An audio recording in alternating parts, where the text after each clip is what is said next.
মির্চি নিবেদন গল্প gold mine. গল্প গোল্ড মাইন। 4000 দাম আর তোমার দালালি 500, এই মোট 4500 দিনার পাবে। দাও দাও, মেয়েটাকে আমার কাছে পাঠিয়ে দাও। অপরাধ যদি কেউ করে থাকে তবে তবে সে আমি। আপনি আমাকে শাস্তি দিন।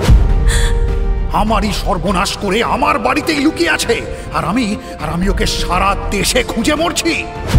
সোজা হয়ে মুখ বুজে থাকবি, না হলে সত্যি সত্যি একদিন না ফাটে এনে বেজে দেবো তোকে।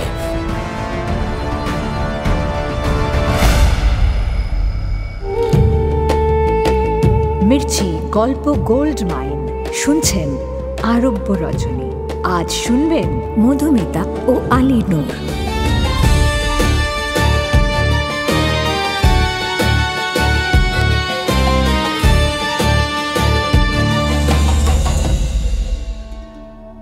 সুলতান শাহরিয়ার এবং উজির কন্যা শাহরাজাদের বিয়ে হয় এক নিষ্ঠুর শর্তে। শর্ত ছিল রাত পোহালেই বেগম শাহরাজাদকে খুন করবেন সুলতান। সুলতানের এই পাশবিক শর্ত থেকে বাঁচতে বেগম শাহরাজাদ এক ফন্দি আঁটে। দোসর হয় সহদরা দুনিয়াজাদ। বিয়ের প্রথম রাতেই সুলতানের সামনে দুনিয়াজাদকে গল্প শুনিয়ে ঘুম পাড়ানোর নাটক করে শাহরাজাদ। প্রত্যাশা মাফিক গল্পের মায়াজালে বিভ্রান্ত হন সুলতান। অসমাপ্ত গল্পের শেষ অংশ শোনার বাসনায় শাহরাজাদের কতল মুলতুবি রাখেন সুলতান। এইভাবেই একে একে 7টা রাত পার করে 8ম রাত্রে আবার গল্প শুরু করে বেগম শাহরাজাদ। শ্রোতা সুলতান শাহরিয়ার এবং সহদরা দুনিয়াজাদ।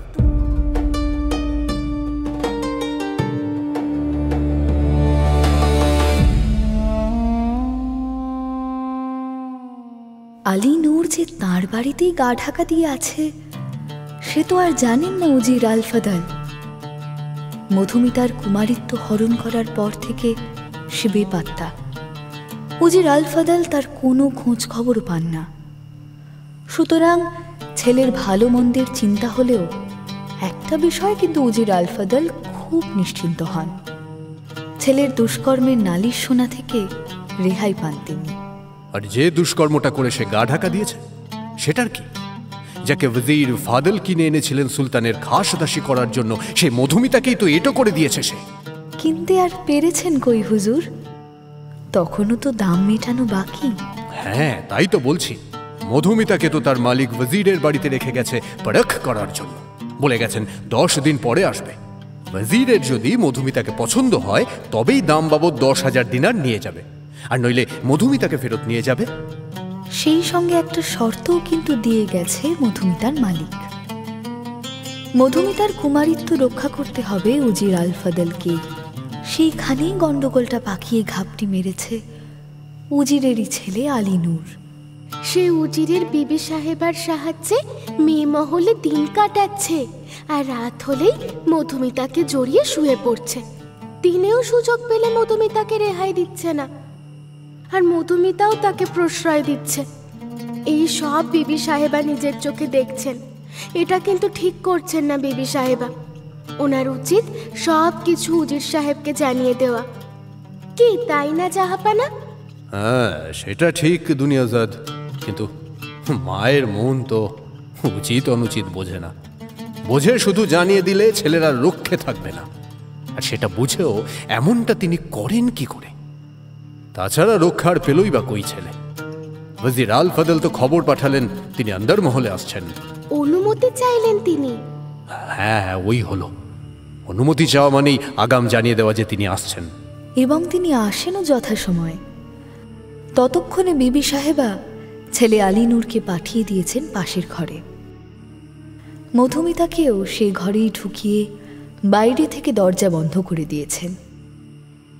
2-4টে এ কথা সে কথা হয় কর্তাগিন্নির মধ্যে, নিতান্ত সাংসারিক আলোচনা। বিবি সাহেবা বুঝতে পারেন যে উজির সাহেব দুশ্চিন্তার মধ্যে রয়েছেন। দুশ্চিন্তা যে কি সেটা আন্দাজ করতে অসুবিধা হয় না তার। সুযোগ বুঝে তাই আসল কথাটা পারেন। বলি এভাবে আর কতদিন ছেলের ওপর রাগ করে থাকবে? বাচ্চা ছেলে, ঝোঁকের বসে একটা। ঝোঁকের বসে? হ্যাঁ, ঝোঁকের বসে বাচ্চা ছেলে? বাচ্চা ছেলে তো আঁচলে বেঁধে রাখতে পারো না? হারে হারামজাদা দামরা কোথাকার! এভাবে নিজেকে গালি দিও না গো, ও যে তোমারই ছেলে। ওকে হারামজাদা বললে তো নিজেকেই গালি দেওয়া হয় নাকি? হ্যাঁ, আমার শুনতে খারাপ লাগে না? এই এই এই তুমি, তোমার আশকারাতেই আজ ওর এই হাল। মান সম্মান সব একেবারে ডুবিয়ে দিল আমার। হ্যাঁ হ্যাঁ, বলো বলো, যত দোষ তো আমারই, তাই না? ছেলেটা যেন আমার একার, তোমার কিচ্ছু না। তুমি তো জন্ম দিয়েই খালাস। বলে কিনা সালতানিয়াত সামলানো নেই, এদিকে নিজের ছেলেকে সামলানোর মুরত নেই। এই দেখো, একদম বাজে কথা বলবে না বলে দিচ্ছি। আমি যতবার ওকে শাসন করতে গেছি ততবার তুমি ওকে বাঁচিয়েছো। বিপদ দেখলেই ওর বুয়ার বাড়ি পাঠিয়ে দিয়েছো। ওর বুয়া তো তোমার আপন বোন, তার বাড়ি থেকে ওকে টেনে হেঁচড়ে এনে শাসন করনি কেন? হ্যাঁ, পারোনি কান টেনে ছিঁড়ে দিতে? তখন হাত গুটিয়ে বসেছিলে কেন শুনি? এখন সব দোষ আমার বলছো? হ্যাঁ, তিনি তো আর একজন, তার কবল থেকে ওকে টেনে হিচড়ে আনবো? তাহলেই হয়েছে। সে তো কেঁদেই মরে যাবে। যত সব জুটেছে আমার ঘাড়ে। বুঝেছি বুঝেছি, তুমি চাও না ছেলেটা সুখে শান্তিতে বেঁচে পড়তে থাক। তুমি তো ছেলের মৃত্যু কামনা করো, তাই না? বললে আমি ছেলের মৃত্যু কামনা করি? আমি? এত বড় কথা তুমি বলতে পারলে? তাহলে হাত গুটিয়ে বসে আছো কেন? এতদিনেও ছেলেটার কোনো খবর নাওনি কেন? তোমার বলে এত ক্ষমতা, চুরি ডাকাতি করে কেউ পার পায় না, আর নিজের ছেলের খবর জোগাড় করতে পারছো না? সে কি আর খোঁজ নিইনি ভাবছো? কিন্তু ছেলেটা যে কোথায় গেল? কোনো সওদাগরি জাহাজে চেপে ভিন দেশে চলে গেল না তো?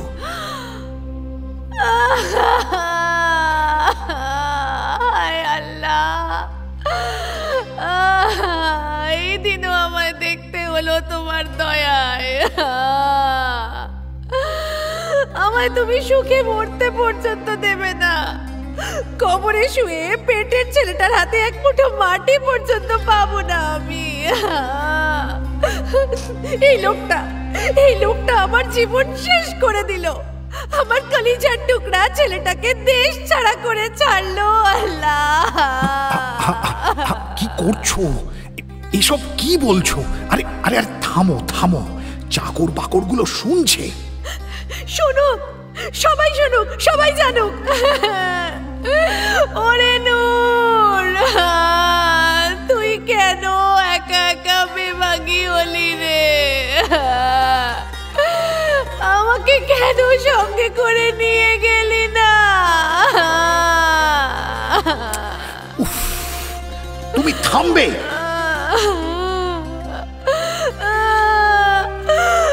ওরে আমার হিরের টুকরো, মানিক আমার।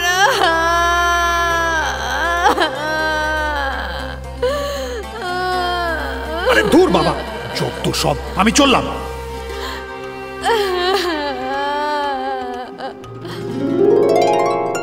উজি ডালফাদাল বিরক্ত হয়ে বেরিয়ে যান ঘর থেকে। বিবি সাহেবা ভাবেন এই যাত্রায় রক্ষা হলো বুঝি, কিন্তু উঁকি মেরে দেখে তার চক্ষু চড়ক গাছ। দেখেন উজির সাহেব মধুমিতার ঘরের দরজার হুড়কো খুলছেন। বিবি সাহেব পরিমরি করে ছুটে যান, প্রায় ধাক্কা দিয়ে সরিয়ে দেন উজির সাহেব। এটা কি? তুমি ধাক্কা দিলে কেন? উজির সাহেব ধাক্কাটা সামলাতে মুহূর্ত সময় নেন। ধাক্কা সামলে ফিরতেই দেখেন বিবি সাহেবা দরজা আটকে দাঁড়িয়ে। এই ঘরে ঢুকছিলে কেন তুমি? হ্যাঁ, জানো না এই ঘর আমার? আমি মধুমিতার সাথে কথা বলতে চাই। হবে না। কি হবে না মানে? বললাম তো হবে না, ওসব কথা টথা বলা যাবে না। যাবে না মানে কি? সরে যাও সামনে থেকে। বিবি সাহেবা তো কিছুতেই মধুমিতার ঘরে উজির সাহেবকে ঢুকতে দেবেন না। বলছি ঘরে ঢুকবে না। এদিকে উজির সাহেবও ঘরে ঢুকেই ছাড়বেন। আবার ঝগড়া শুরু হয়ে যায় কর্তা গিন্নির। তাদের ঝগড়া শুনতে গুটি গুটি পায়ে এক এক করে সব চাকর বাকররা জমা হতে থাকে, কিন্তু কাছে আসতে কেউ সাহস পায় না। সবাই দূরে দাঁড়িয়ে মজা দেখতে থাকে। হঠাৎ উজির সাহেব প্রচণ্ড চটে যান। তিনি বিবি সাহেবার হাত ধরে এক টান মারেন। বিবি সাহেবা ছিটকে পড়েন পাথরের মেঝের উপর। উজির সাহেব দরজা খুলে ঘরে ঢোকেন, আর ঘরে ঢুকেই চমকে ওঠেন তিনি। ঘরে মধুমিতার পাশে আলী নূর দাঁড়িয়ে। নূরকে ওই ঘরের ভেতর দেখে মাথায় খুন চেপে যায় উজির আল ফাদালের। তিনি কোমর থেকে ছুরি বের করে ছুটে যান, আর নূরও বাঁচতে ঘরের ভেতর ছোটাছুটি শুরু করে। ফুলদানি ভাঙে, বিছানা লণ্ডভণ্ড হয়ে যায়, দেরাজ উল্টে যায়, তবুও রেহাই মেলে না নূরের। শেষে বিবি সাহেবা ছুটে এসে ছেলেকে জড়িয়ে ধরেন। সরে যাও বেগম, সরো, আমি ওকে খুন করব। ওর এত বড় সাহস আমারই সর্বনাশ করে আমার বাড়িতেই লুকিয়ে আছে, আর আমি ওকে সারা দেশে খুঁজে মরছি। না, খবরদার না। ওর যদি একটা আঁচড়ও লাগে তাহলে তুমি আমার মরা মুখ দেখবে। মধুমিতা উজির সাহেবের পা জড়িয়ে ধরে বলে, হুজুর, অপরাধ যদি কেউ করে থাকে তবে তবে সে আমি। আপনি আমাকে শাস্তি দিন, আমার গর্দানের হুকুম দিন, কিন্তু ওকে ছেড়ে দিন হুজুর। ও নির্দোষ, ও নির্দোষ। শেষে উজির সাহেব শান্ত হন। হাত থেকে ছুরি খসে পড়ে মেঝের ওপর। ক্লান্ত বিধ্বস্ত উজির সাহেব ধীরে ধীরে বসেন বিছানায়। বিবি সাহেবা আলতো করে উজির সাহেবের কাঁধে হাতটা রেখে বলেন, মাথা ঠান্ডা করো, শান্ত হও। দেখো, ওকে মেরে তো তোমার সমস্যার সমাধান হবে না। মাঝখান থেকে ছেলেটাকেই আমরা হারাবো। ওই যে আমাদের বুড়ো বয়সের লাঠি, তাই না? ওকে কি তুমি একটুও ভালোবাসো না বলো?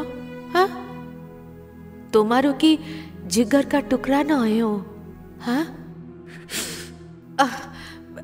বুঝতে পারছি ও একটা ভুল করে ফেলেছে, একটা মারাত্মক ভুল করে ফেলেছে, কিন্তু কিন্তু আমি আমি আমি কথা দিচ্ছি এমন ভুল আরও করবে না। হ্যাঁ, এই এই তোমার কসম, আল্লাহর কসম। হ্যাঁ, আমি যদি শুনি ও আর কখনো এমন কাণ্ড করেছে তাহলে তাহলে তাহলে সেদিন ও আমার মরা মুখ দেখবে। অম্মি, বিবি সাহেবার শপথ শুনে চমকে ওঠে নূর। চমকে ওঠেন স্বয়ং উজির আল ফাদলও। মধুমিতা অস্ফুটে বলে ওঠে, ইয়া আল্লাহ। বিবি সাহেবা ছেলের চোখে চোখ রেখে বলেন, তুই যদি সত্যিই আমার বুকের দুধ খেয়ে থাকিস তাহলে তার কর্জ আদা কর নূর। যা যা, তোর আব্বার পা ছুঁয়ে প্রতিজ্ঞা কর, আর কোনো দিন এমন বদমাইশি তুই করবি না। আলী নূর ছেলে হিসেবে যতই খারাপ হোক, সে তার আম্মিকে প্রচণ্ড ভালোবাসত। বিবি সাহেবাকে কথাটা একবারের বেশি দুবার বলতে হয় না। সে উজির সাহেবের পা ছুঁয়ে প্রতিজ্ঞা করে, আপনি আমাকে ক্ষমা করে দিন। আমি আপনার পা ছুঁয়ে প্রতিজ্ঞা করছি আর কোনোদিনও এমন বদমাইশি করব না, আর কোনোদিনও এমন কোনো কাজ করব না যাতে আপনার মানহানি হয়। আর কোনোদিনও আপনার অবাধ্য হব না আব্বাজান। আপনি যা বলবেন, যেমনটা বলবেন, আমি তাই করব। আলীর চোখের পানি ঝরে পড়ে উজির সাহেবের পায়ে। শত হলেও উজির আল ফাদল আলী নূরের বাবা। তিনি কি আর ছেলের চোখের পানি সহ্য করতে পারেন? তিনি ছেলেকে দুহাতে তুলে বুকে জড়িয়ে নেন, মাথায় হাত বুলিয়ে আদর করেন, পাশে বসিয়ে কান্না ভেজা গলায় বলেন, তুমি বড় হয়েছ, কোনটা ঠিক আর কোনটা ভুল সেটা বুঝতে শেখো। আমার কাছে ক্ষমা চাওয়ার কিছু নেই। তুমি আমার অপরাধী নও, তুমি মধুমিতার অপরাধী। যদি সত্যি ওকে ভালোবেসে থাকো তাহলে সেই ভালোবাসার মর্যাদা দাও। ওকে তুমি নিকাহ করো। আব্বা।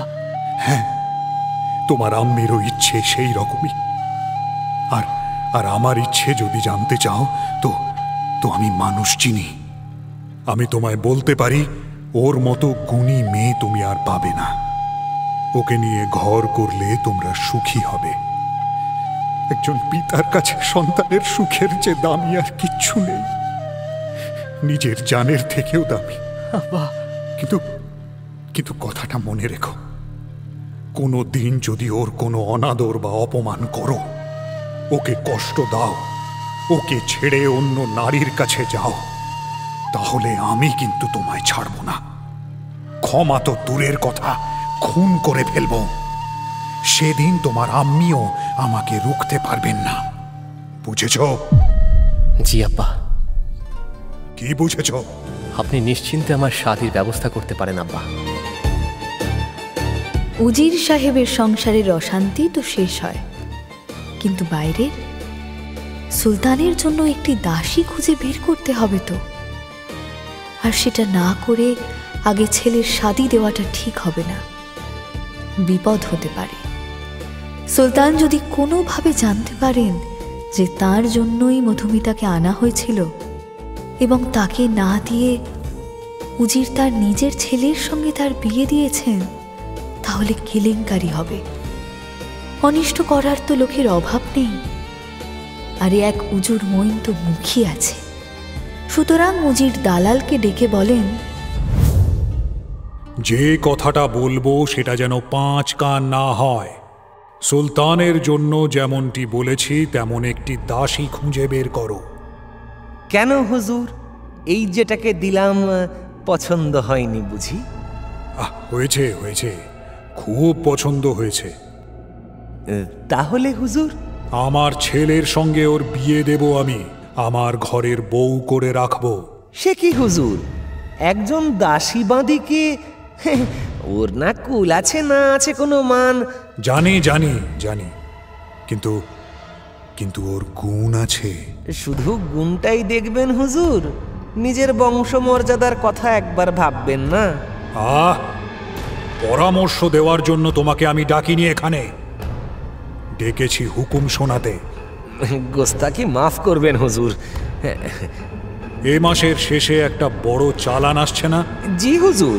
ওর থেকে একটা উপযুক্ত দাসী খুঁজে আমায় দাও, আমি 10,000 দিনার দেব। জি হুজুর। আর মধুমিতার মালিককেও ডেকে আনো, ওর দামও আমি মিটিয়ে দেব, আরও 10,000 দিনার। যথাসময় চালান আসে। চালানের মধ্যে থেকে সুলতানের উপযুক্ত একটি দাসীও পাওয়া যায়। দালাল তাকে হাজির করে উজির আল ফাদালের কাছে। উজির 10,000 দিনার মিটিয়ে তাকে কিনে নেন। সুলতানের সামনে তাকে পেশ করতে সুলতানও খুশি হন। ভরা সভায় সুলতান উজির মইনকে বলেন, তাহলে কি বলো মইন? আল ফাদলের নজর আছে? যে সে লোক নয় আল ফাদল, আমি ঠিক লোককেই দায়িত্ব দিয়েছিলাম কি? ঠিক বলছি তো? জি হুজুর। এ হেন অপমানে উজির মইনের রাগ বাড়ে, বাড়ে হিংসাও। কিন্তু তিনি কিছুই করতে পারেন না, মনে মনে কুমড়ে মরতে থাকেন। এদিকে নূরের শাদী হয়ে যায়। উজির মইন কানাঘুষো শোনেন যে উজির আল ফাদলের ছেলের বউটি নাকি অসাধারণ সুন্দরী। এমন সুন্দরী সারা বস্ত্রতে নেই। সোনা স্তক মনে মনে ছটফট করতে থাকেন উজির মইন। গোপনে গোপনে তিনি খোঁজ খবর করেন বিস্তর, কিন্তু মধুমিতার বাপের বাড়ির কোনো খবরই তিনি জানতে পারেন না। শেষে একসময় হতাশ হয়ে হাল ছেড়ে দেন। ততদিনে আলী নূর আর মধুমিতার সুখের সংসার জমে উঠেছে। নূর ভালো হয়ে গেছে, মন প্রাণ দিয়ে শুধু মধুমিতাকেই সে ভালোবাসে। এমন সময় হঠাৎ করে উজির আল ফাদল মারা যান। সারা বস্ত্র জুড়ে নামে শোকের ছায়া। উজির মইনকে নিয়ে সুলতান সমবেদনা জানাতেই আল ফাদলের বাড়িতে উপস্থিত হন। আলী নূরকে সান্ত্বনা দিয়ে বলেন, চলো তোমার আম্মির সঙ্গে একবার দেখা করব। আলী নূর ৭-৫ না ভেবেই সুলতানকে নিয়ে অন্দরমহলে প্রবেশ করে। সঙ্গে থাকেন উজির মঈন।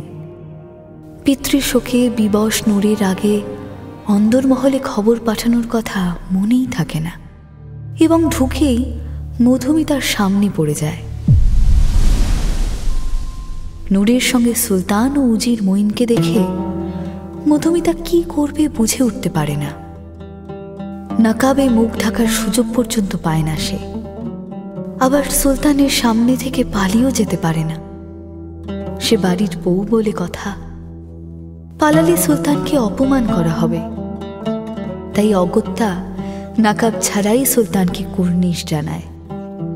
নূরও মধুমিতার সঙ্গে সুলতান এবং উজির মঈনের পরিচয় করিয়ে দেয়।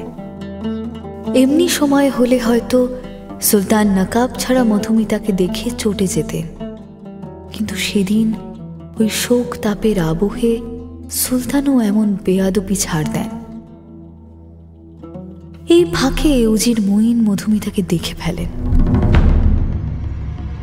মধুমিতার রূপে বাকরুদ্ধ হয়ে যান তিনি। শোক সভা থেকে বেরিয়েই মধুমিতা সম্পর্কে আবার খানাতাল্লাশ শুরু করেন মঈন। নানা সূত্র ধরে দালালের সন্ধান পেয়ে যান শেষে। দালালকে ধরে দুঘা চাবুক কষাতেই বেরিয়ে পড়ে সব তথ্য। দালাল বলে, হ্যাঁ হুজুর, এই সওদার দালালি আমি করেছিলাম। উজির সাহেব 10,000 দিনার দিয়ে ওকে কিনেছিলেন। 10,000 দিনার পেল কোথায় ওই ফাদল? তা তো জানি না হুজুর, তবে এই মেয়েটাকে এনেছিলাম সুলতানের জন্য। সুলতানের জন্য? হ্যাঁ হুজুর, উজির সাহেব বলেছিলেন সুলতানের একটা দাসী চাই। সে দাসী রূপে গুণে সেরা হওয়া চাই, তার জন্য 10,000 দিনার দেবেন। সেই জন্যই একে এনেছিলাম। তাহলে ও ফাদলের ছেলের বউ হলো কি করে? ওকে পরখ করার জন্য উজির সাহেব নিজের কাছে রেখেছিলেন। কথা ছিল যে 10 দিন ও থাকবে উজির সাহেবের বাড়িতে।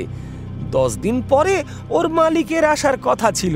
হয় ওর দাম মিটিয়ে দেবেন, না হয় ওকে ফেরত করে দেবেন। তারপর কি? তারপর বলবি না কষাবো এক ঘা? না না হুজুর, বলছি সব বলছি। 3-5 মাথায় উজির সাহেব আমাকে ডেকে পাঠান। তিনি বলেন, যে কথাটা বলবো সেটা যেন 5 কান না হয়। সুলতানের জন্য যেমনটি বলেছি তেমন একটি দাসী খুঁজে বের করো। আমি তো উজির সাহেবের কথা শুনে অবাক। এত ভালো দাসী দিলাম, তাও যদি পছন্দ না হয় তাহলে তো মুশকিল। এর যে ভালো দাসী কোথায় পাবো আমি? জিজ্ঞেস করতেই তিনি বললেন, আমার ছেলের সঙ্গে ওর বিয়ে দেব আমি, আমার ঘরের বউ করে রাখবো। মানে এটাকে সুলতানের কাছে পাঠানোর কথা ছিল, কিন্তু তা না করে অন্য একটাকে সুলতানের কাছে গছিয়ে দিয়েছে, আর এটাকে নিজের ছেলের। বুঝলাম। নূর তখনও তার আব্বাকে হারানোর শোক কাটিয়ে উঠতে পারেনি পুরোপুরি। একদিন তার এক দোস্ত বলে, আর কতদিন আব্বার শোকে হাত গুটিয়ে বাড়িতে বসে থাকবে? এভাবে তো চলতে পারে না। এখন তিনি নেই, সংসারের তামাম দায়ভার তো তোমার ওপরে। এখন তো আবার কাজকর্ম শুরু করতে হবে ভাই। এখন ওসব শুরু করার মতো মনের অবস্থাও নেই আমার। আরো কটা দিন? আরে এইভাবে তো তোমার সংসারটাই ভেসে যাবে। কিন্তু কি বলি বলো, মন যে চায় না। চাইবে মন আবার সেই আগের মতো হয়ে যাবে। সবার সঙ্গে মেলামেশা করো, হই হুল্লোড় করো, দেখবে সব ভুলে গেছো। দেখবে আবার কাজকর্মে মতি ফিরে আসছে। হ্যাঁ। কি বলছো কি তুমি? আব্বার কবরের মাটি এখনো কাঁচা, এর মধ্যেই আমি হই হুল্লোড় শুরু করে দেব?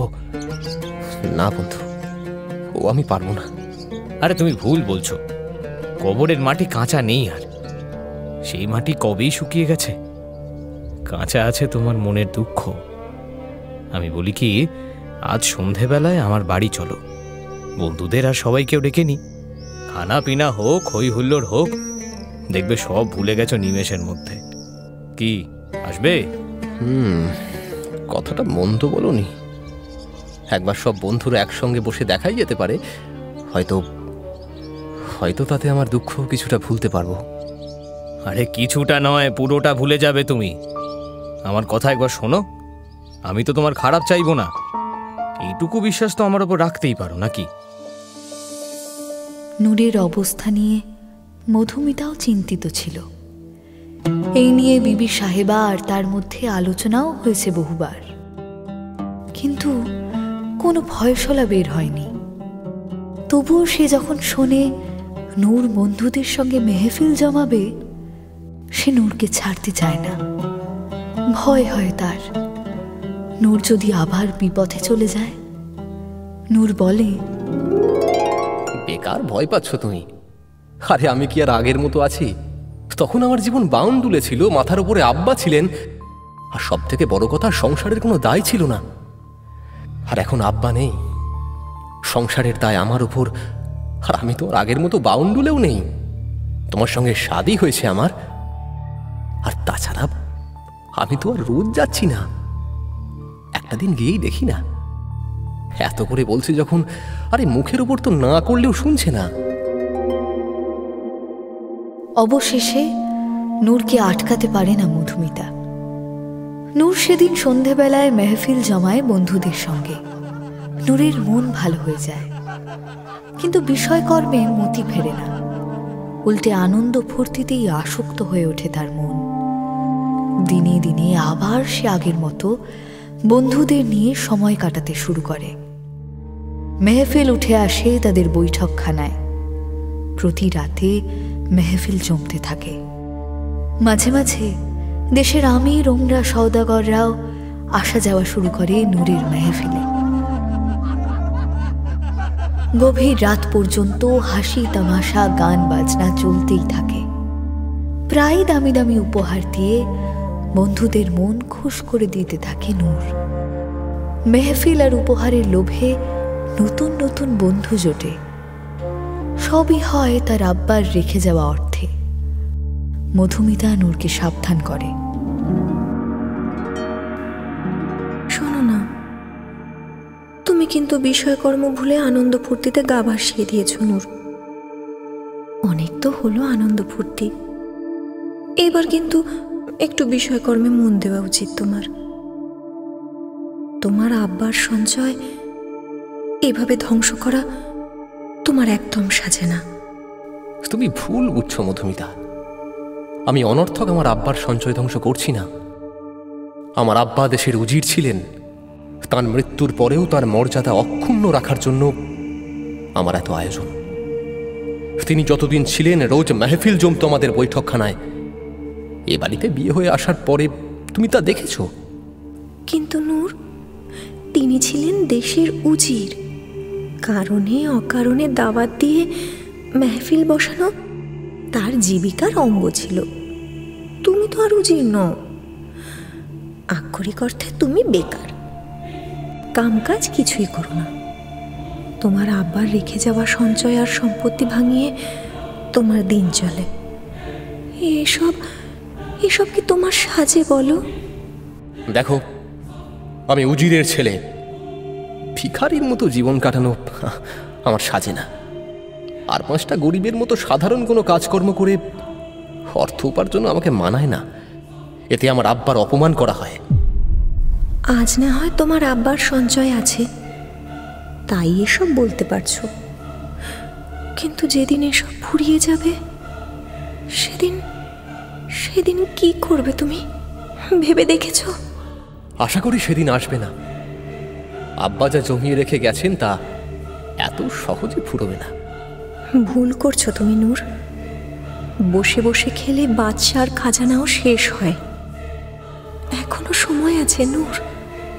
ফুর্তি করে অর্থ আর সময় নষ্ট করো না। বরং সেই অর্থ আর সময় দিয়ে সওদা করো। তাই বুঝি? তুমি কি ভাবছো সওদা করলেই ফায়দা হয়? নিশ্চয়তা কি? চেষ্টা করতে দোষ কি? ফায়দাও তো হতে পারে। অন্তত অন্তত সেই সম্ভাবনা তো আছে। বন্ধুদের নিয়ে ফুর্তি করলে সেই আশাটুকুও তো নেই গো। কাল তুমি বিপদে পড়লে এরা কিন্তু কেউ তোমার পাশে থাকবে না। মধুমিতার পরামর্শ উপেক্ষা করে নূর। সে বন্ধু বান্ধব আনন্দ ফুর্তি নিয়েই ব্যস্ত থাকে। পাল্লা দিয়ে শেষ হয়ে আসে তার আব্বার সঞ্চয়, এবং অল্প কিছুদিনের মধ্যেই সে সত্যিই বিপদে পড়ে। অর্থের অভাবে এক বিকেলের মেহফিলে খানা পিনার ব্যবস্থা করে উঠতে পারে না সে। সন্ধেবেলায় বন্ধুরা এলে এসে বলে, তোমরা হয়তো ভাবছো যে খানা পিনার আয়োজন নেই কেন।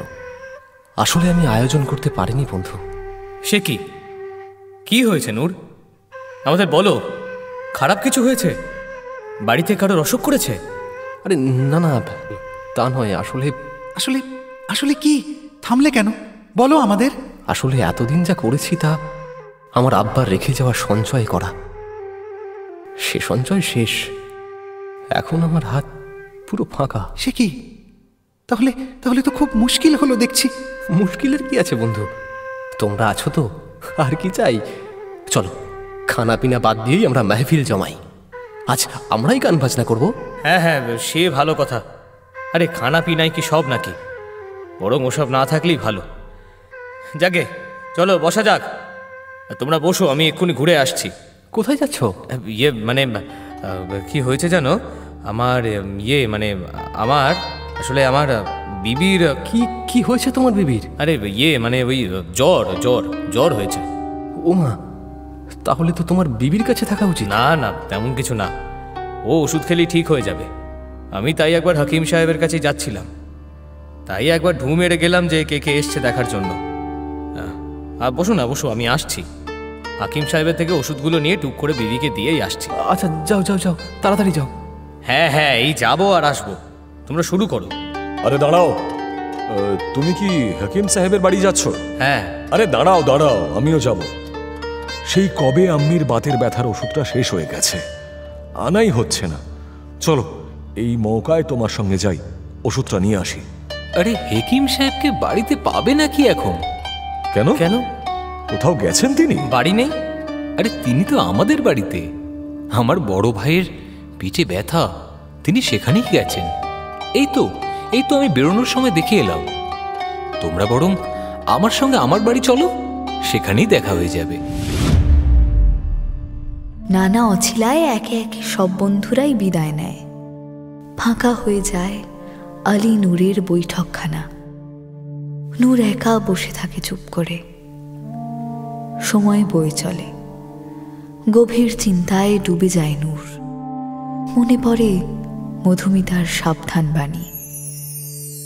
আক্ষরিক অর্থে তুমি বেকার, কাম কাজ কিছুই করো না। তোমার আব্বার রেখে যাওয়া সঞ্চয় আর সম্পত্তি ভাঙিয়ে তোমার দিন চলে। আজ না হয় তোমার আব্বার সঞ্চয় আছে, কিন্তু যেদিন এসব ফুরিয়ে যাবে সেদিন কি করবে তুমি? ভুল করছো তুমি নূর, ভুল করছো। ফুর্তি করে অর্থ আর সময় নষ্ট করো না, বরং সেই অর্থ আর সময় দিয়ে সওদা করো। সওদা ফায়দাও তো হতে পারে, অন্তত সেই সম্ভাবনা তো আছে। বন্ধুদের নিয়ে ফুর্তি করলে সেই আশাটুকুও তো নেই বলো। কাল তুমি বিপদে পড়লে এরা কেউ তোমার পাশে থাকবে না, কেউ না। কারোর স্পর্শে হঠাৎ সম্বিত ফেরে নূরের। মনে হয় যেন কেউ তার কাঁধে হাত রাখে। ঘুরে দেখে মধুমিতা। মধুমিতার চোখে চোখ রেখে কথা বলতে পারে না নূর। চোখ নামিয়ে নেয়। কি ভাবছো? একা, আমি একা। কেউ নেই আমার, কেউ নেই। কে বলেছে? চেয়ে দেখো, এই তো আমি আছি।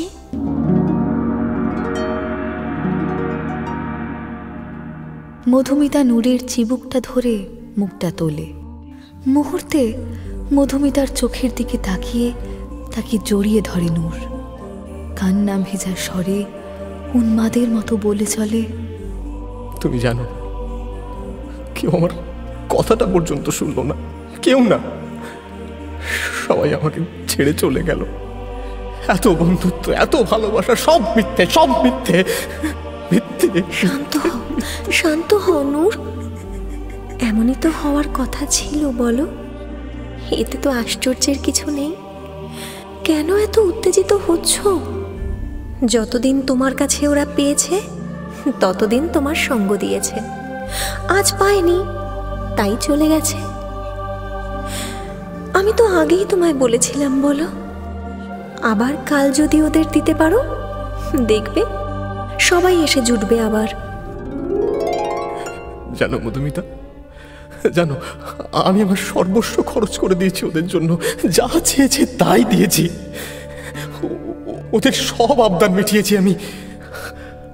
আর আজ একটু খানা পিনার ব্যবস্থা কি হয়নি দেখো, সবাই চলে গেল, চলে গেল। শুধু খানা পিনার জন্য নয় নূর, ওরা আসলে বুঝে গেছে তোমার কাছে আর কিছু পাওয়ার নেই ওদের। তুমি নিঃস্ব, সর্বশান্ত, দেউলিয়া। বেকার তোমার সঙ্গ দিয়ে ওদের লাভ কি? কিন্তু এমন তো কথা ছিল না মধুমিতা। কথা তো ছিল বিপদের দিনে সবাই ছেড়ে গেলেও ওরা ওরা ওরা ওরা আমার সঙ্গ দেবে, আমার সাহায্য করবে, আমাকে বিপদ থেকে উদ্ধার করবে। করবে না নূর, কেউ করবে না। যারা এতদিন মুঠো ভরে নিয়ে গেছে আজ তাদের জন্য এক দানা খাবারও তুমি পাবে না। সে তুমি খিদের জ্বালায় ওদের চোখের সামনে মরে গেলেও পাবে না। তাহলে তাহলে তাহলে আমি আমি আমার কি হবে বলো? কেন?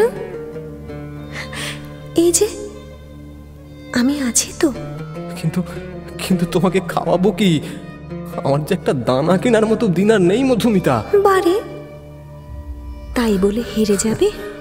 আর তো কোনো গতি দেখছি না। আছে, গতি আছে। কি? শোনো, বাড়িতে বহু দামি দামি আসবাব এখনো আছে, ওগুলো বেচে দাও। কি হবে ওসব রেখে বলো তো, যদি পেটের জ্বালায় প্রাণটাই চলে যায়? নূর মধুমিতার কথা মতো পরদিনই এক দালালকে ডেকে আনে। বাড়ির যত দামি দামি আসবাব সব নিলামে ওঠে। আড়ালে দাঁড়িয়ে দেখতে থাকে নূর। এক এক করে আসবাব বিক্রি হয়ে যায়। আব্বার পালঙ্ক, আব্বার সিন্দুক, আব্বার রেহালটা, সব। দিনের শেষে সামান্য কটা দিনার নূরের হাতে ধরিয়ে দিয়ে বিদায় নেয় দালাল। নূর একটার পর একটা ঘরে ঘুরতে থাকে রাতভর। চোখের সামনে ভেসে উঠতে থাকে ছোটবেলার দিনগুলো। আসবাব বিক্রির অর্থে কিছুদিন খেয়ে পড়ে বাঁচে নূর, কিন্তু একসময় সেই ধনও শেষ হয়ে যায়। শূন্য ঘরের অন্ধকারের আশ্রয় নেয় নূর। পেটে খিদের জ্বালা, মনে সর্বস্ব খোয়ানোর যন্ত্রণা। কেউ যেন এসে দরজা খোলে। বাইরে থেকে এক ঝাঁক আলো এসে পড়ে নূরের চোখে। নূর চিৎকার করে ওঠে, বন্ধ করো, বন্ধ করো, দরজা বন্ধ করো। চোখ ঢাকে দু হাতে। অন্ধকারের মধ্যে হঠাৎ আলো তার অসহ্য মনে হয়। মধুমিতা দরজায় এক মুহূর্ত দাঁড়িয়ে দেখে নূরকে। ঘরে ঢুকে দরজাটা আবার বন্ধ করে দেয় সে। নূরের পাশে এসে বসে। নূরের মাথায় হাত বুলিয়ে বলে, চোখ ঢাকলেই কি আলো থেকে বাঁচা যায় নূর? আলো কোথায়? আলো অন্ধকার, অন্ধকার, শুধু অন্ধকার। চারিদিকে শুধু অন্ধকার। অন্ধকারের কোলেই তো আলো থাকে নূর। অন্ধকার না থাকলে আলো যে থাকতে পারে না। আমার অন্ধকারে কোনো আলো নেই মধুমিতা। আজ আমি সত্যি নিঃস্ব, সম্পূর্ণ নিঃস্ব। কে বলেছে তুমি নিঃস্ব? এখনো তোমার কাছে এমন এক ধন আছে যার বাজার মূল্য অনেক। হ্যাঁ? কি ধন? কেন? আমি? তুমি তো আমার শেষ সম্বল। তাহলে আমাকে ব্যবহার করো। এর মধ্যেও তোমার আদর খাওয়ার ইচ্ছা হচ্ছে মধুমিতা? আমি সেই ব্যবহারের কথা বলছি না নূর। তাহলে? মনে আছে তোমার, একদিন আমার দাম উঠেছিল 10,000 দিনার। সুলতানের জন্য তোমার আব্বা আমায় কিনতে গিয়েছিলেন 10,000 দিনার দিয়ে। হ্যাঁ, বেশ, সে তো অনেকদিন আগের কথা। হলেও আমার মনে হয় আমার দাম এখনো কিছু কমেনি। কি বলতে চাইছো তুমি? স্পষ্ট করে বলো। তুমি আমাকে বাজারে নিয়ে চলো, বিক্রি করে দাও আমাকে। মধুমিতা, তুমি কি বলছো? আমি ঠিকই বলছি নূর। এছাড়া আমাদের বাঁচার আর কোনো পথ নেই। আমাকে বিক্রি করে যে টাকা পাবে তাই দিয়ে সওদা করো। এখন তুমি আমার বিবি মধুমিতা, আমার জান। সবাই আমাকে ছেড়ে গেছে, শুধু তুমি যাওনি। সেই তোমাকেই নিজের হাতে। না না না না, এমন বেইমানি আমি করতে পারবো না। আমি আমার আব্বাকে কথা দিয়েছি, তোমার অনাদর বা অপমান হবে এমন কোনো কাজ আমি করব না। না না মধুমিতা, না। কে বলেছে তুমি বেইমানি করবে? অনাদর বা অপমান করবে না কথা দিয়েছ, কিন্তু আমাকে ব্যবহার করতে দোষ কোথায়? আমার বিশ্বাস একদিন না একদিন আবার তুমি আমায় ফিরিয়ে আনবে। বুঝেছি, সবই আমার দুর্ভাগ্য। ঠিকই তো। আর কতদিন পেটের জ্বালানি আমার সঙ্গে থাকবে বলো? তুমি আমায় ভুল বুঝো না নূর। আমি তোমার সঙ্গে ছিলাম, আছি, আর তোমারই থাকবো। তাহলে চলে যেতে চাইছো কেন? চলে যেতে চাইছি কোথায়? বরং উল্টোটা, তোমারই হয়ে থাকতে চাইছি নূর। এমন কিছু করতে চাইছি যাতে তুমি আমার মৃত্যুর কারণ না হও নূর। মধুমিতা। হ্যাঁ নূর, বাস্তবকে এড়িয়ে যেও না, পারবে না কোনোদিন। বরং তার মোকাবিলা করো। এভাবে চললে আমরা দুজনেই মারা যাব। না না মধুমিতা, আমি সব হারিয়েছি, কিন্তু আমি তোমাকে হারাতে পারবো না। তাহলে যা বলছি তাই করো। আমাকে বিক্রি করে যে দিনার পাবে সেই দিয়ে সওদা করো। যদি তুমি সত্যিই আমায় ভালোবাসো তাহলে একদিন না একদিন তুমি ঠিক আমাকে ফিরিয়ে আনবে। আর যদি না বাসো। মধুমিতাকে কথা দেয় নূর, একদিন ঠিক তাকে ফিরিয়ে আনবেই সে। পরদিন তাকে সঙ্গে নিয়ে নূর বাজারে পৌঁছয়। পুরনো সেই দালালকে খুঁজে বের করে, যে মধুমিতার দালালি করেছিল উজির আল ফাদালের কাছে। দালাল কুর্নিশ করে জিজ্ঞেস করে, বলুন হুজুর, দাস না দাসী, কি চাই আপনার? ছেলে মেয়ে সব পাবেন, চ্যাংড়া বুড়ো, লম্বা নাটা, রোগা মোটা, সব পাবেন। আমি কিনতে নয়, বিক্রি করতে এসছি। বিক্রি করতে? কাকে? নূর মধুমিতাকে দেখিয়ে বলে, একে। দালাল চমকে ওঠে। এ কি বলছেন হুজুর? গোস্তাকি মাফ করবেন, আপনার মাথার ঠিক আছে তো? এতদিন ছিল না, ঘা খেয়ে খেয়ে এখন ঠিক হয়েছে। আপনি আপনি আপনি আসুন আমার সঙ্গে, আসুন আসুন। এসো বেহেন, তোমার স্বামীকে নিয়ে এসো। এসব কথা এই ভরা বাজারে চলে না। এসো এসো, তোমরা এসো।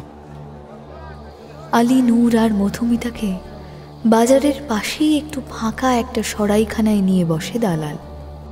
তাদের আপ্যায়নে নানা খানাপিনা আনায়। বহুদিন পরে এত ভালো ভালো খানা দেখেও আলী নূর বা মধুমিতা একটি দানাও মুখে তোলে না। দালালের বহু অনুরোধ উপরোধ বৃথা যায়। শেষে দালাল আসল কথায় আসে। বিশ্বাস করতে পারছি না হুজুর, আপনি আপনার বিবিকে বিক্রি করতে এসেছেন? এছাড়া যে অন্য কোনো আর পথ নেই। বরং বিক্রি করলে খেয়ে পড়েও বাঁচতে পারবে। আর আপনি? ওকে ছাড়া আমার বাঁচা মরা দুই সমান। বরং এইটুকু সান্ত্বনা পাবো যে ও অন্তত দুটো খেয়ে পড়ে আছে। মানে ছোট মুখে একটা বড় কথা বলি হুজুর, অপরাধ নেবেন না। অপরাধ নেওয়ার মতো অবস্থা আমার নেই। আপনার আব্বা একজন সজ্জন ব্যক্তি ছিলেন, দেশের মানুষ তাকে শ্রদ্ধা করত, মান্য করত, এখনো তার গুণগান গায়। আপনি তার একমাত্র সন্তান, আপনার সম্মান তো কিছু কম নয় হুজুর। আপনার মতো একজন যদি নিজের বিবিকে বিক্রি করেন, মানে বুঝতেই পারছেন হুজুর লোকে কি বলবে। আপনার আব্বার মান সম্মান সব মাটিতে মিশে যাবে। আপনি বরং আমার কাছ থেকে কিছু দিনার নিয়ে বিবিকে নিয়ে ফিরে যান হুজুর। কিন্তু না না, দান করছি ভাববেন না, কর্জ দিচ্ছি মনে করুন, পরে সময় সুযোগ বুঝে ফেরত দেবেন। এমনিতেই দুঃখ আর দুশ্চিন্তার বোঝা বয়ে বেড়াচ্ছি, এই খালি পেটে আর বোঝার ভার বাড়িও না। সত্যি যদি আমার উপকার করতে চাও তাহলে আমি যা বলছি তাই করো। দীর্ঘশ্বাস ফেলে দালাল। খানিকটা নিমরাজি হই মধুমিতাকে এনে দাঁড় করায় বাজারের মাঝে। সেখানেই সব দাসীদের নিলাম ডাকা হয়, দাসীদের নাকাব খুলে দাঁড়াতে হয়, মধুমিতাকেও নাকাব খুলে দাঁড় করানো হয়। দালাল তার স্বভাব সুলভ ভঙ্গিতে বলতে শুরু করে, মেহেরবান কদরদান সাহেবান, দেখুন এই বেমিসাল পেশকশ, আসলি নগিনা দেখুন হুজুর, আসলি নগিনা, একেবারে বেহেশতের হুরি, আসমানের চাঁদ। আপনারা আরো অনেক মেয়ে দেখেছেন হুজুর, কিন্তু মনে রাখবেন হুজুর, মুড়ি মিছরি এক না। আমি যে মেয়েকে এখানে এনে খাড়া করেছি তার যেমন রূপ তেমনি গুণ। রূপে গুণে এমন মেয়ে আর একটাও খুঁজে পাবেন না আপনারা। সারা বছর তো কত মেয়েই আসে এই বাজারে আপনারা দেখেন, কিন্তু এমন মেয়ে কি আপনাদের চোখে পড়েছে কখনো? আমি হলপ করে বলতে পারি, পড়েনি, কোনো দিন পড়েনি। আমি আমার মালের গুণকীর্তন করতে চাই না, না না, একদম না। আপনারা সমঝদার আদমি, জহুরি মানুষ, নিজেরাই চিনতে পারবেন। এখন আসুন মালিক, ডাক দিন। মধুমিতাকে দেখে সকলেই মুগ্ধ হয়ে যায়, ভিড় উপচে পড়ে আর দর বাড়তে থাকে। 2000 দিনার। কানা নাকি? 2000 দিনার মাত্র? 5000। আরে ছো, ওটা আবার দাম হলো নাকি? 7000। 13,000। 13,000 বলুন, বলুন হুজুর, 13,000, 13,000। জলের দর 13,000, 13,000, 13,001, 13,002, 13,000, 4,500। এমন নির্বোধের মতো দাম শুনে সকলে ফিরে তাকায়, স্তব্ধ হয়ে যায় সকলে।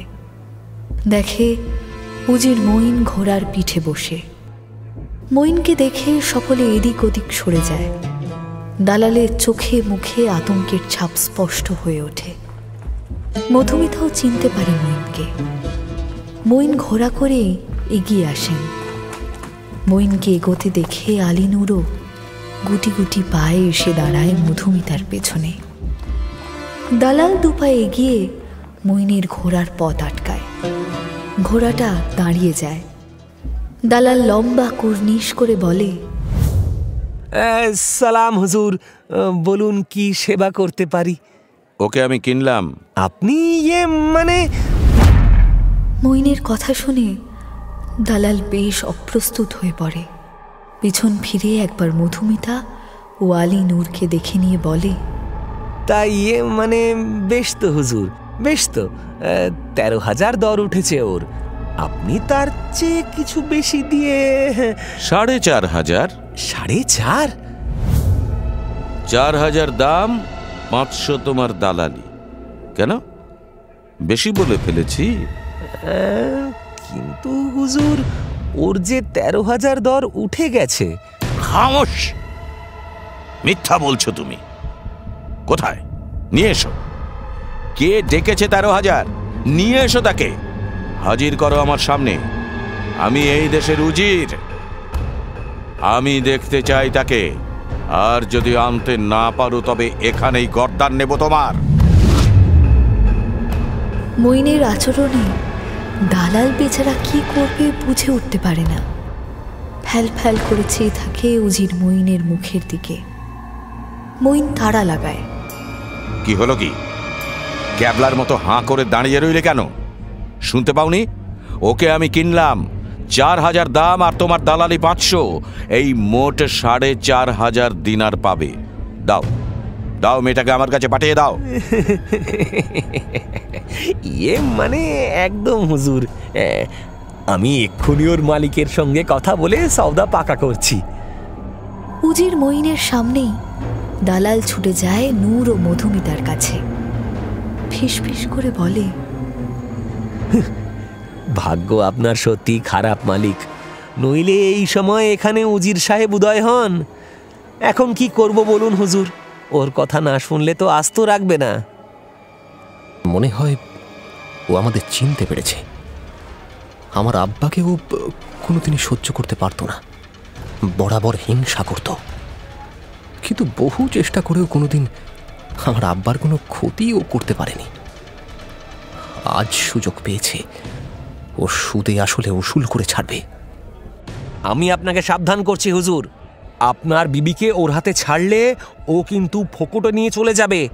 মুখে যাই বলুক, একটা দিনারও দেবে না। এমন আগে বহুবার করেছে। হাতে হুন্ডির কাগজ ধরিয়ে দাস দাসী নিয়ে চলে গেছে, পরে আদায় করতে গেলে চাবুক পেটা করেছে। হুন্ডির কাগজ কেড়ে নিয়ে ছিঁড়ে ফেলেছে চোখের সামনে। জানেন, একবার তো আমাকে পিটিয়ে মেরেই ফেলতে চেয়েছিল। নেহাত অজ্ঞান হয়ে গেছিলাম বলে রক্ষে, মরে গেছি ভেবে রাস্তার ধারে ফেলে দিয়ে যায়। তাহলে তো যেন তেন প্রকারে নিলাম খারিজ করাটাই একমাত্র পথ। সে তো অবশ্যই, কিন্তু করাটাও যে কঠিন। আমার তো মাথায় কিছুই আসছে না। আমি বলি? এতক্ষণ তো তোমার বুদ্ধিতেই চললাম। বলো বলো বলো বলো, কি বলবে? যা করার এখন তোমাকেই করতে হবে নূর। ওই দালাল যেই আমার হাত ধরে উজির মইনের কাছে নিয়ে যেতে চাইবে, তখনই তুমি আমার হাত টেনে ধরবে। তারপর বলবে, এই নচ্ছাড় হারামজাদি, তোর এত বড় সাহস! তুই। তিনজনে ষড়যন্ত্র করতে একটু বেশি সময় নেয়। তাদের সময় নিতে দেখে বিরক্ত হন উজির মইন। তিনি হুঙ্কার ছেড়ে বলেন, আরে এই আহাম্মকের দল, আর কত সময় নষ্ট করবে? জলদি করো, জলদি করো। উজির মইনের তারায় দালাল মধুমিতার হাতটা চেপে ধরে। অমনি নূর এক ঝটকায় মধুমিতাকে টেনে ছাড়িয়ে নিয়ে লোক দেখানোর ঝগড়া শুরু করে দেয়। এই, কোথায় যাচ্ছিস হারামজাদি?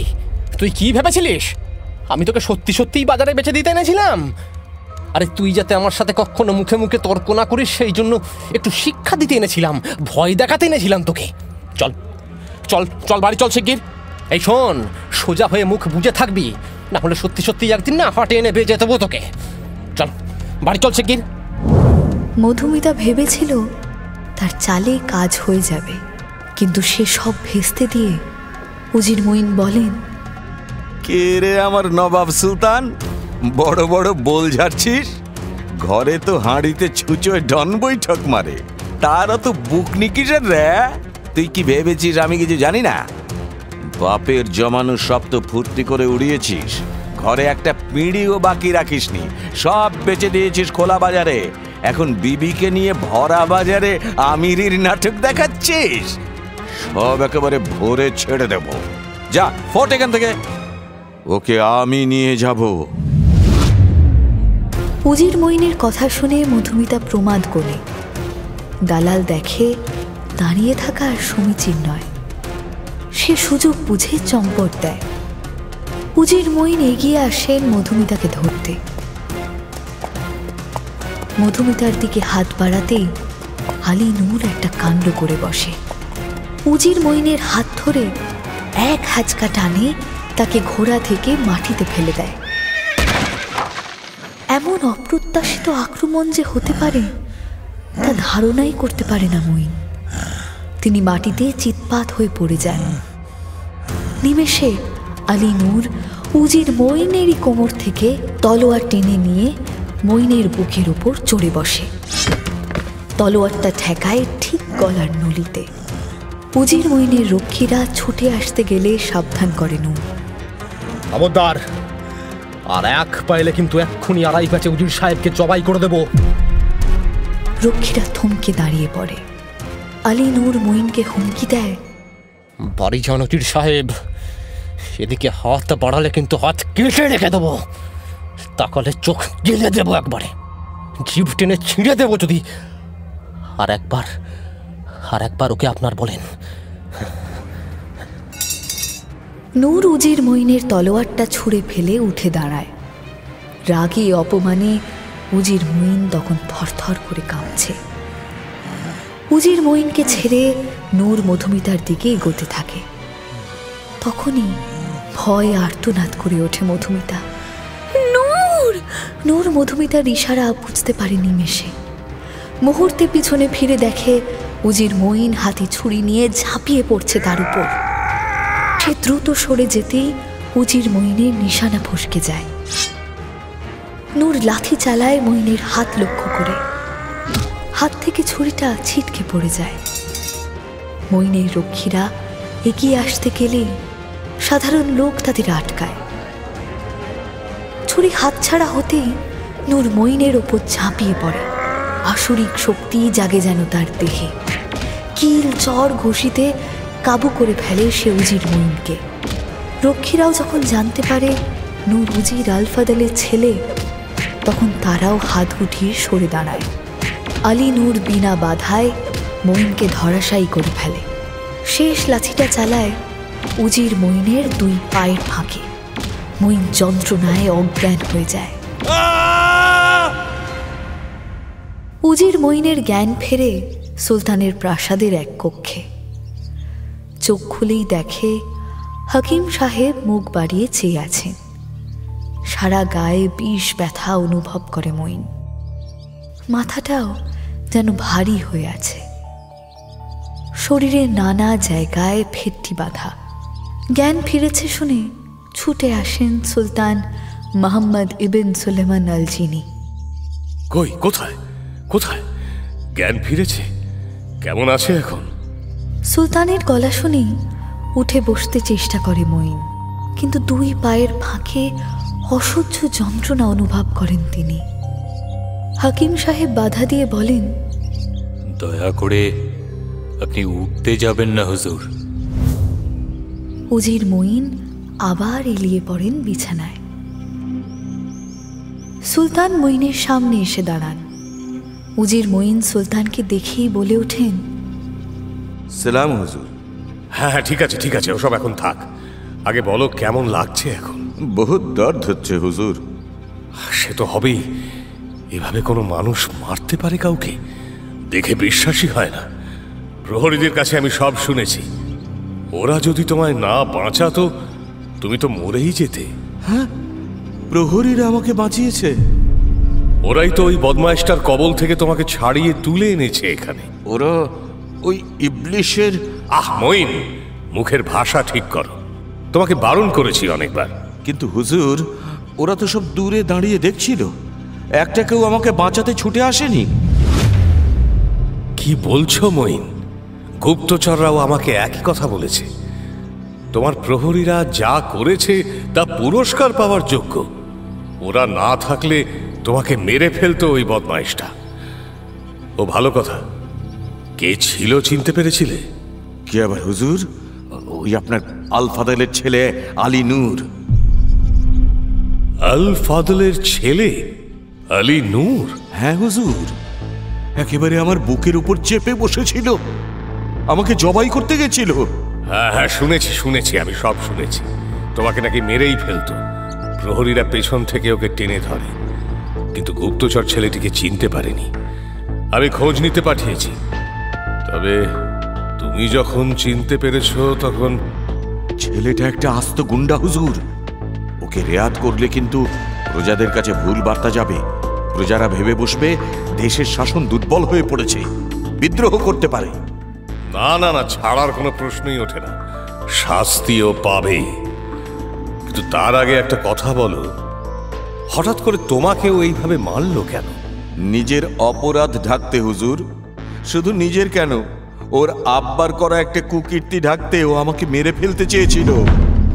আল ফাদলের কুকীর্তি? জি হুজুর, আপনার সঙ্গে একটা বিশ্বাসঘাতকতা করেছিল আল ফাদল, চরম বিশ্বাসঘাতকতা। বিশ্বাসঘাতকতা? আল ফাদল? জি হুজুর। বিশ্বাস করি না, এ নিশ্চয়ই তোমার ঈর্ষার কথা। আমি জানি তুমি আল ফাদলকে ঈর্ষা করতে মঈন। সে মারা গেছে, কিন্তু তোমার ঈর্ষা এখনো যায়নি। বিশ্বাস করুন হুজুর, চাইলে আমি প্রমাণ দিতে পারি। কিসের প্রমাণ? বিশ্বাসঘাতকতা? বহুদিন আগে আপনি একবার আল ফাদলকে 10,000 দিনার দিয়েছিলেন হুজুর, আপনার খাস দাসী কিনে আনার জন্য। মনে আছে? মনে না থাকার কি আছে? সেই দাসীই তো এখন আমার নিত্য সঙ্গী। সে নয় হুজুর, সে নয়, এ অন্য। অন্য মানে? আপনার জন্য যাকে আনা হয়েছিল তার বদলে অন্য একটাকে গছিয়ে দিয়েছে। আপনার বিশ্বাস নিয়ে ছেলে খেলা করেছে ওই আল ফাদল। হেয়ালি করো না মঈন, তুমি জানো আমি হেয়ালি পছন্দ করি না। আপনার জন্য রূপে গুণে সেরা এক দাসী জোগাড় করেছিল আল ফাদল, কিন্তু শেষ পর্যন্ত তাকে রেখে দেয় নিজের কাছে। নিজের ছেলেকে উপহার দেয় ভোগ করার জন্য, আর আপনাকে অন্য একটা দাসী গছিয়ে দেয়। বলুন হুজুর, এটা বিশ্বাসঘাতকতা নয়? কি বলছো মঈন? ফাদল এমন করতে পারলো? তাহলে আর বলছি কি হুজুর, এখানেই শেষ নয়। ফাদলের ছেলে তো বাপের রেখে যাওয়া সব ফুঁকে দিয়েছে, পানি খাওয়ার একটা ঘটি পর্যন্ত রাখেনি। শেষে সেদিন দেখি ওই দাসীটাকেও বেচতে নিয়ে এসেছে। ওই দাসীটা মানে? ওই যাকে আপনার জন্য এনেছিল। কে? এত বড় সাহস আমার জিনিস বিক্রি করতে যায়? আর কি বলি বলুন জাহাপানা, কসুর আমার একটাই। আমি এতদিন সব জেনেও চুপ ছিলাম। ভেবেছিলাম ফাদলের ছেলে যাই হোক বেচারা বিপদে পড়েছে, যা করছে করুক, উপকার না করতে পারি অন্তত অপকার করব না। কিন্তু শেষে যখন ওই দাসীটাকে বেচতে দেখি তখন আর চুপ থাকতে পারি না, আমার মাথায় খুন চেপে যায়। কোথায় ওই বেয়াদব? ওকে এক্ষুনি নিয়ে এসো, আর সঙ্গে ওই মেয়েটাকে। দুটোরই গর্দান নেব আমি। যা, আবার ভোর হয়ে গেল। ভোর হয়ে গেছে? আবার যাই তাহলে। বাকি কাহিনীটা কিন্তু আজ রাতে শুনব। আজও রাত জাগবেন হুজুর? ক্ষতি কি?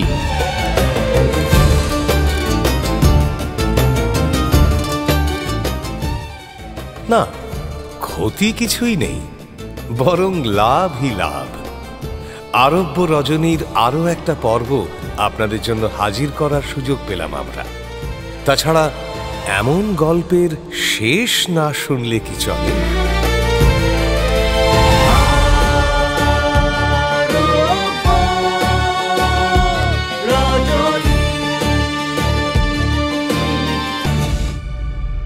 মির্চি গল্প গোল্ড মাইনে শুনলেন আরব্য রজনী।